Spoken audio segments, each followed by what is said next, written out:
Kita sering melayani, fokusnya bukan ke Yesus, tapi ke orang. Dan ketika fokusnya tidak ke Yesus, mulailah muncul amarah.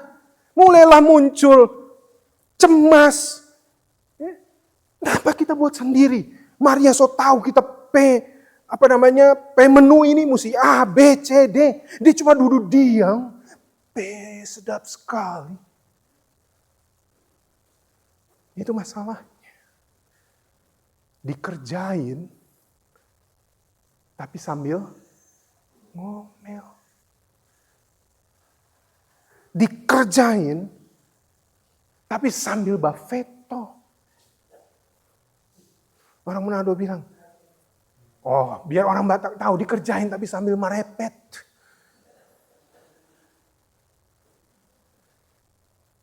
Hei, yuk kita belajar hari ini.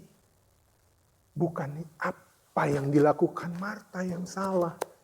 Yang bisa bikin buat kita salah adalah ketika kita bekerja dengan senang hati tadinya untuk Tuhan, tapi ketika fokus kita bergeser sedikit. Dan di situ hati kita langsung, Jemaat yang dikasihi Tuhan, bacaan Alkitab kita dalam ibadah Minggu sore ini terdapat dalam kitab Perjanjian Baru, Lukas 10 ayat yang ke-38 hingga ayatnya yang ke-42 yang diberi judul Maria dan Marta. Ketika Yesus dan murid-muridnya dalam perjalanan, tibalah ia di sebuah kampung. Seorang perempuan yang bernama Marta menerima dia di dalam rumahnya. Perempuan itu mempunyai seorang saudara yang bernama Maria. Maria ini duduk dekat kaki Tuhan dan terus mendengarkan perkataannya. Sedang Marta sibuk sekali melayani. Ia mendekati Yesus dan berkata, "Tuhan, tidakkah Engkau peduli bahwa saudaraku membiarkan aku melayani seorang diri? Suruhlah dia membantu aku." Tetapi Tuhan menjawabnya, "Marta, Marta, engkau khawatir dan menyusahkan diri dengan banyak perkara, tetapi hanya satu saja yang perlu. Maria telah memilih bagian yang terbaik, yang tidak akan diambil daripadanya." Demikianlah pembacaan Alkitab. Berbahagialah orang-orang yang memegang peringatan-peringatannya, yang mencari Dia dengan segenap hati, yang juga tidak melakukan kejahatan, tetapi yang berjalan menurut jalan-jalan yang ditunjukkannya. Haleluya.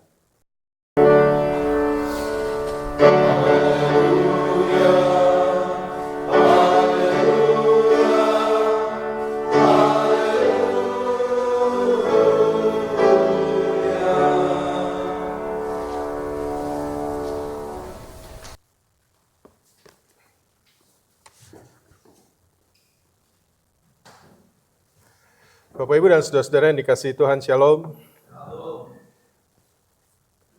Kisah Maria dan Marta adalah kisah klasik dalam Alkitab. Maka saya mau tanya dulu pertama. Saya tanya sama Jessica deh.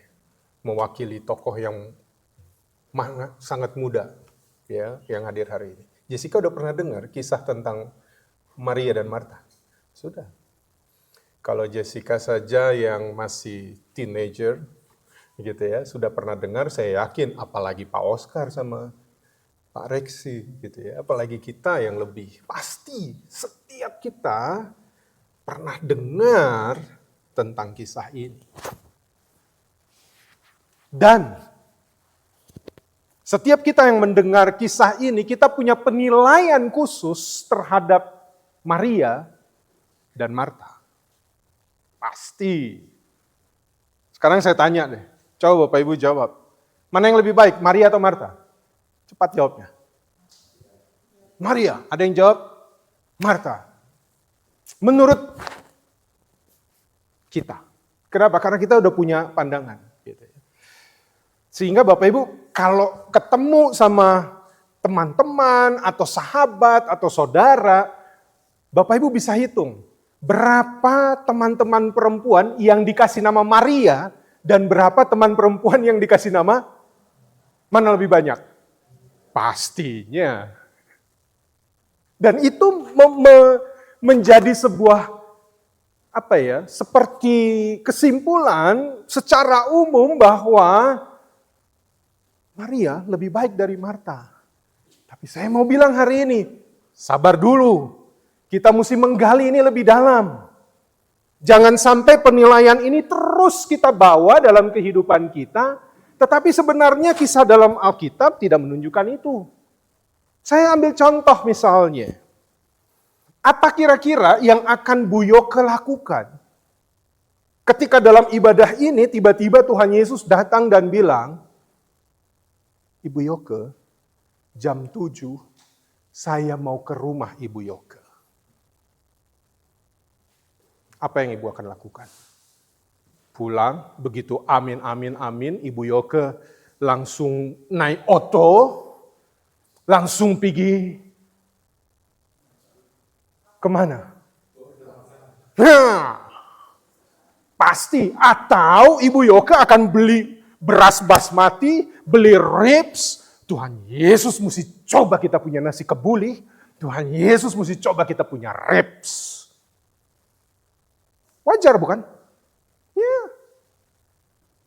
Kalau Tuhan Yesus bilang, mau pergi rumah diaken Reksi. Ini malam, jam 6:30. Cabut langsung diaken Reksi Costco. Dia beli daging. Dia bilang, biar jo panas-panas baswar jahat kita grill daging. Kenapa Tuhan Yesus mau datang di tape rumah? Ya enggak? Iya. Apalagi Pak Oscar. Langsung cepat pulang. Ibu Shirley, Matthew, Priska, let's go. Kenapa? Kita mampir. Entah beli bihun, beli kacang merah, beli kaki babi. Apalagi Bu Vera. Begitu bilang, Tuhan Yesus bilang, Ibu Vera, saya mau ke rumah Ibu jam 7. Langsung bilang, Raymond, kita langsung pulang. Kenapa? Kenapa biar Tagaro dulu sadiki nih, apa bikin nasi goreng cakalang ke apa buat Tuhan Yesus. Itu hal yang wajar. Hal yang sangat wajar. Justru yang tidak wajar adalah ketika Yesus datang ke rumah Marta, di sini disebutnya rumah Marta. Tetapi tuan rumah kasih diam. Cuma duduk. Sama-sama Yesus omong-omong, Tuhan Yesus so kokehe, so batok-batok. Dia enggak kasih minum, dia enggak kasih siap apa-apa. Itu yang aneh. Jadi siapa yang lebih baik? Marta atau Maria? Nah loh, so mulai enggak jawab. Tadi Maria, sama-sama baik. Saya mengajak kita untuk memahami konteks ini. Momen kedatangan Tuhan Yesus ke rumah Marta adalah momen yang sangat berharga bagi Marta dan juga bagi Maria. Kedatangan Tuhan Yesus ke rumahnya adalah sebuah berkat yang luar biasa. Betul nggak kalau Bapak Ibu? Misalnya saya bilang tadi, Tuhan Yesus bilang mau ke rumah Bapak Ibu. Itu berkat. Sehingga ketika mereka merasa ini berkat yang luar biasa, mereka nggak mau kehilangan momen ini. Nah masalahnya adalah karena mereka nggak mau kehilangan momen ini, bagi Marta, momen kedatangan Yesus ke rumahnya adalah kesempatan to doing my best for Jesus. Doing. Sedangkan bagi Maria, dia punya perspektif yang berbeda. Momen kedatangan Yesus ke rumahnya adalah kesempatan to have being. Ini bedanya. Yang satu doing, yang satu being my time atau having my best time, my quality time with Jesus yang datang di rumah saya. Bagi Maria, this is my sacred moment with Jesus. Maka dalam Lukas 10 ayat 38 sampai 42, saya mau bilang begini Bapak Ibu, baik Marta maupun Maria, mereka sangat mencintai Yesus.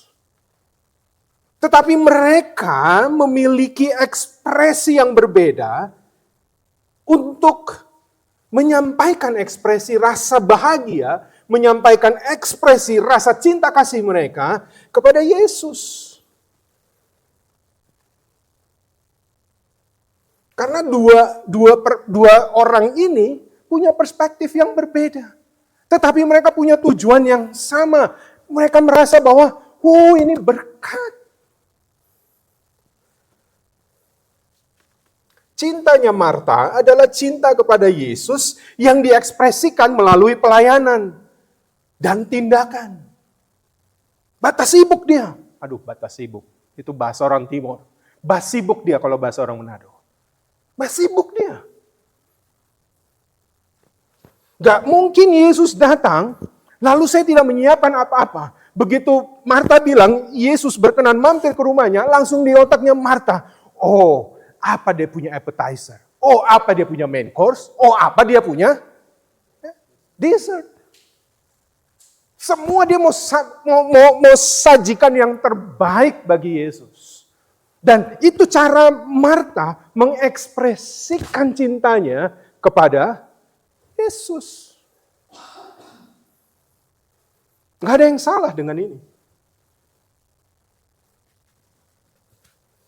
Ia ingin menghormati Yesus dengan keramah tamahannya. Masyarakat Yahudi punya hospitality.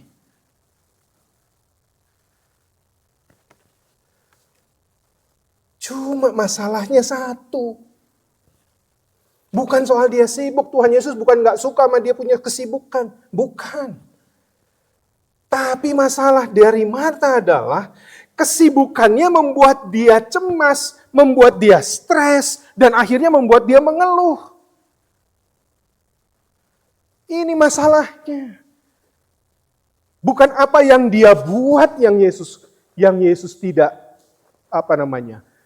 tidak suka. Tetapi ketika dia sedang melakukan tugas itu, dia sedang mau menyampaikan rasa cintanya kepada Yesus, tapi dalam perjalanannya dia mengeluh. Itu masalahnya. Bukan soal apa yang dia buat, tapi keluhannya. Dan di sini kita belajar Bapak Ibu.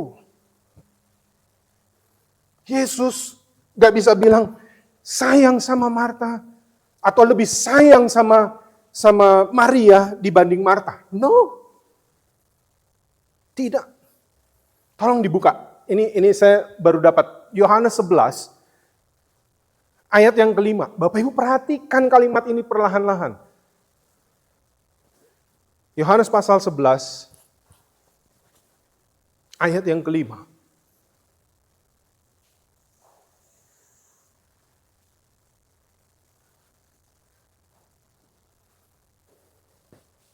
Apa yang dibilang? Yesus memang mengasihi siapa? Marta. Yang disebut nama siapa? Marta. Dan kakaknya, tahu siapa kakaknya? Maria. Dan Lazarus, ini kan ini siblings. Dan ketika kalimat ini keluar, ini setelah perjumpaan Yesus yang pertama dengan mereka. Yohanes menilai bahwa Yesus mengasihi Marta sama dengan kakaknya, sama dengan Lazarus. Bapak Ibu ngerti ya? Nggak ada yang lebih dari apa yang mereka lakukan. Nggak ada yang lebih.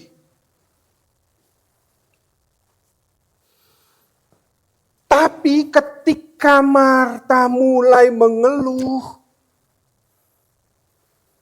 langsung terlihatnya bahwa kedatangan Yesus ke rumahnya yang tadinya baginya adalah berkat, tiba-tiba berubah menjadi beban. Kenapa dia jadi beban? Ini yang kita belajar dari Marta. Harusnya waktu dia aduk-aduk tepung, waktu dia siapkan minyak, waktu dia potong-potong daging mungkin, waktu dia ulek-ulek sambal. Bapak Ibu pernah lihat ya orang ulek sambal tuh? Ini saya selalu terekam di gambaran saya. Ketemu orang-orang yang ulek sambal tuh, tangannya satu mesti digini baru gruk-gruk-gruk. Kayaknya tambah sedap gitu. Ya, tambah kuat dia. Waktu misalnya saya ambil contoh begini. Waktu dia begini, dia lagi ulek-ulek. Ya, sobat suar-suar ini, sudah berkeringat. Tadinya dia buat ini, dia lihat Yesus. Begitu dia lihat dia PKK, langsung amarah itu muncul. Itu yang jadi masalah kita. Kita sering melayani, fokusnya bukan ke Yesus, tapi ke orang. Dan ketika fokusnya tidak ke Yesus, mulailah muncul amarah. Mulailah muncul cemas. Kenapa kita buat sendiri? Maria so tahu kita menu ini mesti A, B, C, D. Dia cuma duduk diam. Sedap sekali. Itu masalahnya. Dikerjain, tapi sambil ngomel. Dikerjain, tapi sambil bafeto. Orang Manado bilang, biar orang Batak tahu dikerjain tapi sambil merepet.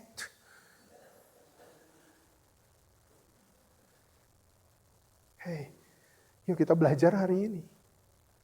Bukan apa yang dilakukan Marta yang salah. Yang bisa bikin buat kita salah adalah ketika kita bekerja dengan senang hati tadinya untuk Tuhan, tapi ketika fokus kita bergeser sedikit. Dan di situ hati kita langsung,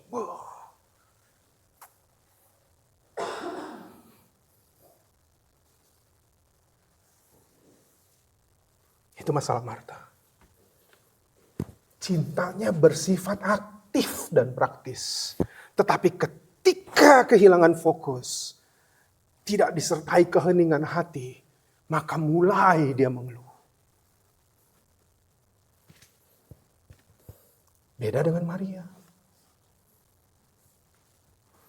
Cinta Maria kepada Yesus adalah cinta yang diekspresikan ketika dia mau duduk mendengar. Dan dia mau bilang, Yesus, terima kasih engkau sudah hadir di sini. Aku mau dengar dari engkau. Saya mau tanya Bapak Ibu. Sampai di titik Marta belum mengeluh. Tuhan Yesus ada tegur Marta enggak? Marta, badiam ngana, kasih taruh tuh ulek, duduk sini. Ada Yesus bilang gitu? Tidak. Yesus kasih biar dia sibuk kan. Tapi yang bikin Yesus menegurnya adalah begitu dia lagi sibuk, dia datang sama Yesus. Come on, Maria itu kakaknya Marta. Mereka dekat. Tapi kenapa mau ngomong sama Maria, Marta mau ngomong sama Maria, nektoknya mesti lewat Tuhan Yesus. Ya bayangkan situasi ini.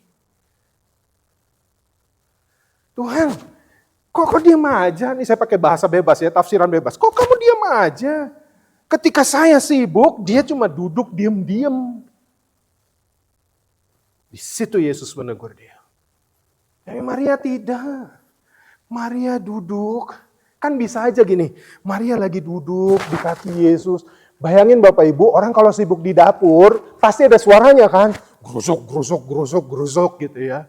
Mungkin Marta sok kesal, pas dia goreng, kenapa dia punya sutil, dia teng gitu kan. Mari bayangkan itu. Dan Maria tidak kehilangan fokus. Dia nggak korek kaki Yesus. Yesus, kenapa lihat dia? Kerja marba veto. Maria nggak kehilangan fokus. Dia tetap mendengarkan Yesus. Dan ini yang Yesus bilang. Maria memilih apa yang terbaik yang gak bisa diambil daripadanya. Sedangkan Marta, dia memilih yang terbaik juga untuk melakukan yang terbaik bagi Yesus. Tapi ada sesuatu yang bisa diambil daripadanya. Apa itu? Damai sejahtera. Kalau kita kerja untuk Tuhan, jangan pernah kehilangan damai sejahtera. Jangan pernah. Arahkan mata kita selalu pada Yesus. Sehingga kita nggak akan pernah ada sesuatu yang bisa diambil dari diri kita. Dalam situasi apapun.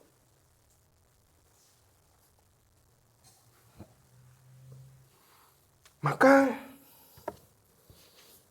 pelajaran rohani hari ini tentang apa yang dilakukan oleh Marta dan Maria. Mana yang lebih baik? Mana yang lebih benar?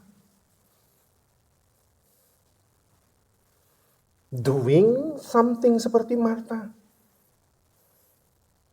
Atau being seperti Maria?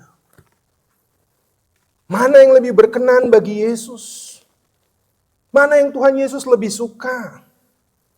Bapak Ibu harus tahu, dua-duanya Tuhan Yesus suka. Asal kita lakukan dalam damai sejahtera yang besar. Asal dilakukan dalam ketulusan yang mendalam. Yesus suka keduanya. Karena Yesus tahu, itulah bentuk ekspresi kasih mereka terhadap Yesus.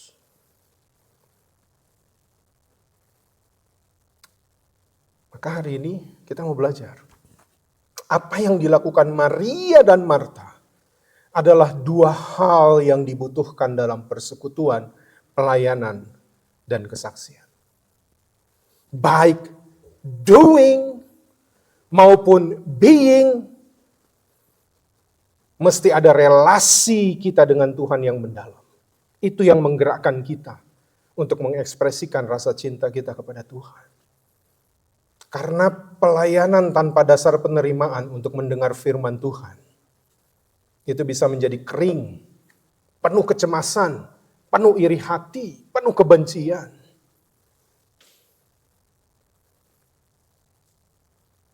Kalau kerja di gereja, kan ada nyanyiannya tuh ya. Saya lupa bahasa Ambon atau enggak.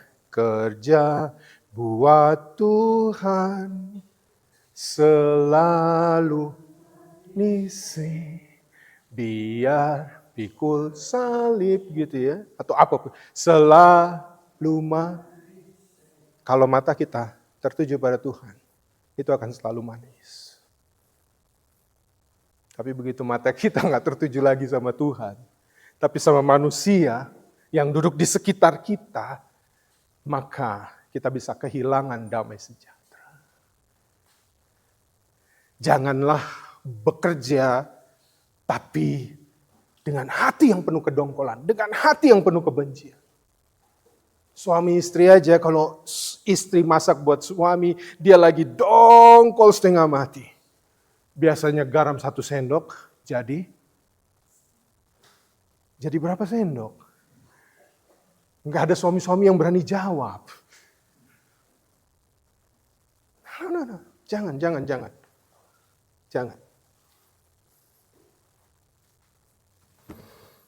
Demikian juga sebaliknya. Ketika kita duduk menyimak, mendengarkan firman, berkontemplasi dengan Tuhan, tapi itu kita lakukan tanpa pelayanan, maka kita akan menjadi orang-orang beriman yang pasif.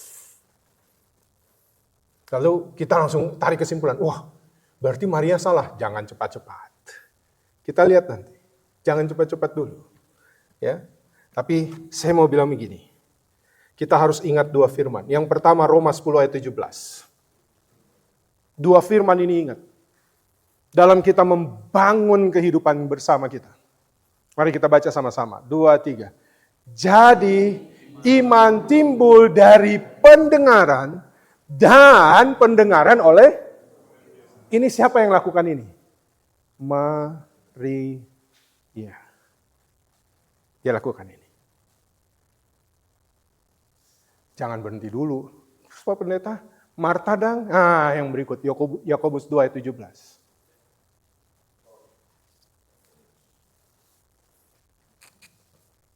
Kita baca sama-sama. 2, 3. Demikian juga halnya dengan iman Jika iman itu tidak disertai perbuatan, maka iman itu pada hakikatnya. Ini Maria? Enggak. Jangan dulu cepat-cepat. Tapi saya mau bilang begini. Baik doing, baik being, itu semua seturut dengan firman Tuhan. Seturut dengan firman Tuhan. Bahkan dua-duanya harus ada dalam kehidupan kita. Maka di sini saya ajak kita simak sekarang. Yohanes 12 ayat 1 sampai 3. Bapak Ibu akan lihat sesuatu di sini. Lihat ya. Ini perjumpaan kedua. Kalau tadi di Lukas 10, perjumpaan pertama. Yesus datang ke rumah Marta. Ini perjumpaan yang kedua. Lihat pelan-pelan saya baca.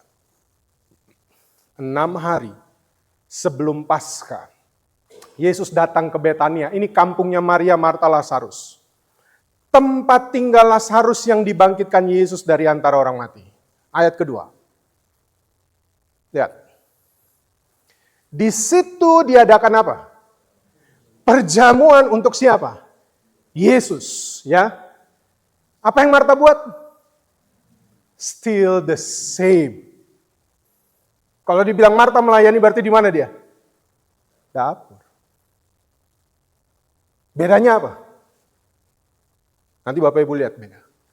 Sedang salah seorang yang turut makan adalah Lazarus. Ayat 3.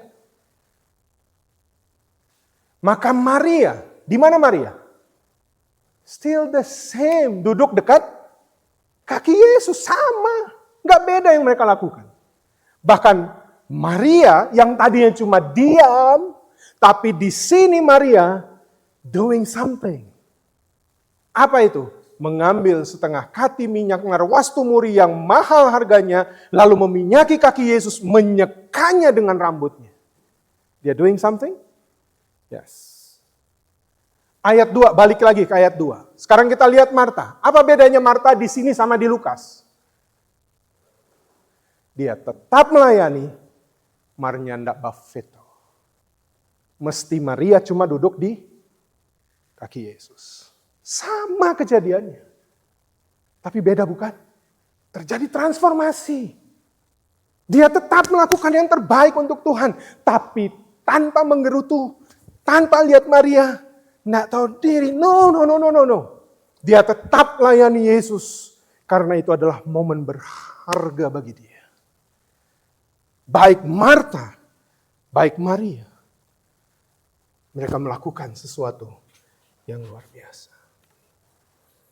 Marta tetap mengekspresikan cintanya kepada Yesus dengan cara sibuk melayani Yesus di belakang. Tapi kali ini tanpa rasa cemas, tanpa rasa marah, tanpa rasa iri. Dan Yesus membiarkan dia lakukan itu. Yesus nggak bilang, hehe Marta. Nah ingat nggak nah? Itu bulan lalu di rumah. Kita bilang apa? Enggak, Yesus nggak bilang itu. Yesus biarkan Marta melayani dia. Demikian juga Maria. Dia tidak hanya duduk, diam di kaki Yesus untuk mendengar. Tapi dia doing something. Dia melayani Yesus dengan cara meminyaki kaki Yesus dan menyekanya dengan rambutnya. Akhirnya saya mau bilang begini Bapak Ibu. Jadi apa yang dilakukan Maria dan Marta, kedua-duanya adalah penting. Jangan lagi di gereja ketika Bapak Ibu punya passion atau punya ekspresi lebih seperti Maria. Dan kemudian Bapak Ibu lihat ada ibu-ibu yang masih sibuk di belakang. So kasih nyala kompor, kong langsung lagi asik-asik dengar firman Tuhan atau lagi berdoa. Ada yang kasih nyala kompor langsung dalam hati. Marta ini. No. Anda kehilangan sesuatu. Yaitu damai sejahtera. Demikian juga sebaliknya. Kalau kita sedang bekerja dan kita ada lihat orang yang cuma duduk, baca Alkitab, Atau buka-buka handphone, dia mendengar renungan. Maria ini. Ini model-model Maria ini. No. Jangan begitu. Kalau passion Anda mengekspresikan kepada Tuhan dengan cara seperti Marta, do it. Itu cara Anda untuk mengekspresikannya. Tapi kalau ada orang juga yang memilih seperti Maria, biarkan dia lakukan itu. Karena Tuhan Yesus tidak menghakimi keduanya. Maka gambaran paling akhir sekarang. Lalu Bapak Ibu tanya, jadi Pak Pendeta, mana yang lebih penting? Kan saya bilang dua-duanya penting. Maka gambarannya seperti ini. Saya tanya kepada Bapak Ibu sekarang. Sama seperti kita bernafas. Mana lebih penting? Inhale or exhale? Coba saya tanya.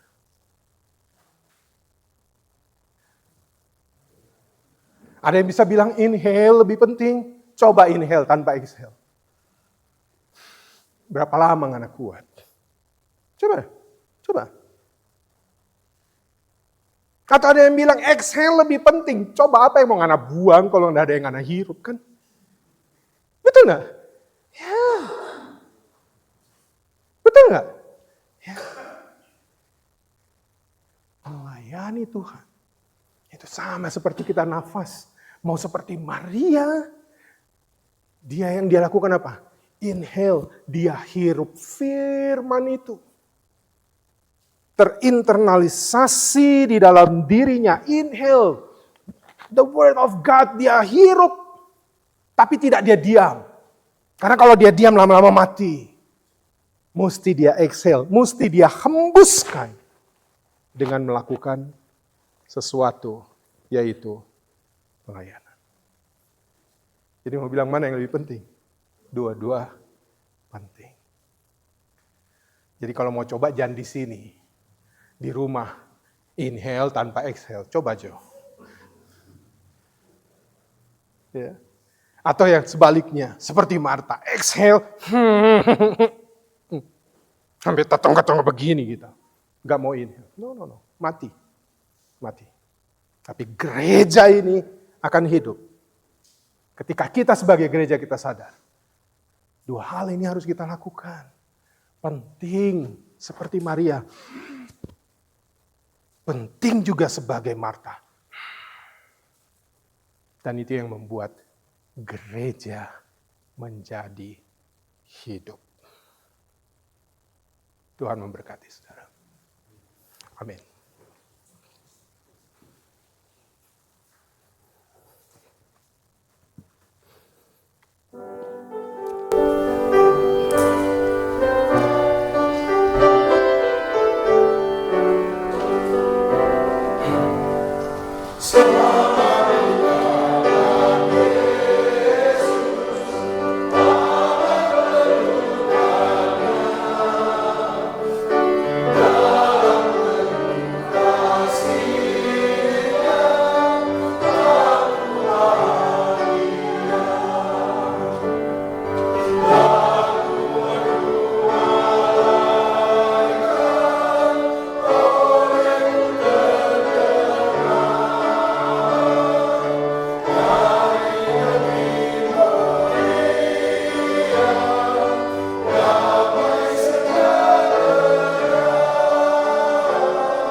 Jemaat yang dikasih Tuhan, marilah kita berdiri